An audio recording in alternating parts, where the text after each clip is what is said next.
एक बार एक राजा था। उस राजा का एक सेवक था।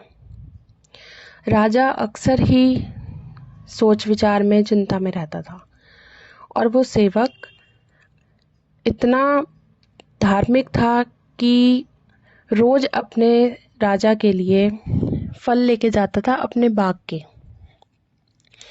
और हर फल को तोड़ते हुए भगवान का नाम लेता था। एक दिन उसके बाग में 3 अलग अलग तरह के फल पके, अमरूद, अंगूर और नारियल। अब वो बहुत देर तक सोचता रहा, मैं क्या लेके जाऊं। बहुत विचार किया। उसने सोचा आज छोटे छोटे अंगूर हैं, मीठे भी लग रहे हैं, आज यही लेके जाता हूँ।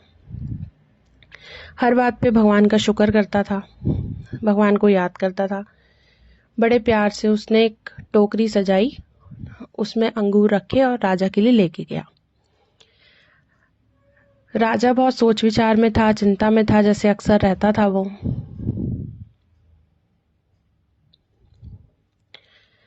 राजा ने अंगूर देखे, टोकरी में से अंगूर निकाला, खाने लगा। दो चार दाने खाने के बाद उसने अंगूर सेवक के ऊपर फेंका। पहला अंगूर फेंका तो उसकी गाल पे जाके लगा, तो उसने कहा शुक्र है प्रभु।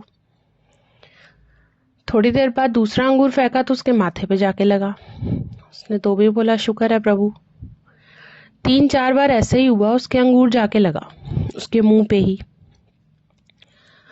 उसने तब भी शुक्र करा। अब राजा को ध्यान आया कि मैं जब भी अंगूर फेंक रहा हूं ये शुक्र शुक्र क्यों कर रहा है।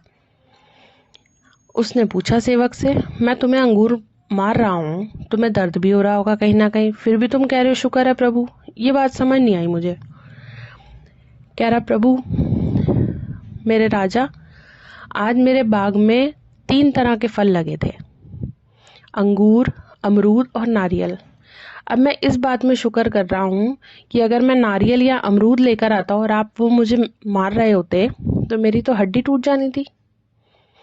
इसलिए शुक्र कर रहा हूँ कि मैं अंगूर लेकर आया, मेरे प्रभु ने मुझे ये कहा मेरे मन में कि मैं आज अंगूर ले जाऊं आपके लिए, और मैं बच गया। राजा ने जब ये बात सुनी उसकी आंखों में आंसू आ गए। अब इस बात से राजा को इतनी सीख मिली कि वो हर बात पे, हर सिचुएशन में यही कहता है कि जो भी हो रहा है प्रभु अच्छा हो रहा है, जो भी हो रहा है आपकी मर्जी से हो रहा है।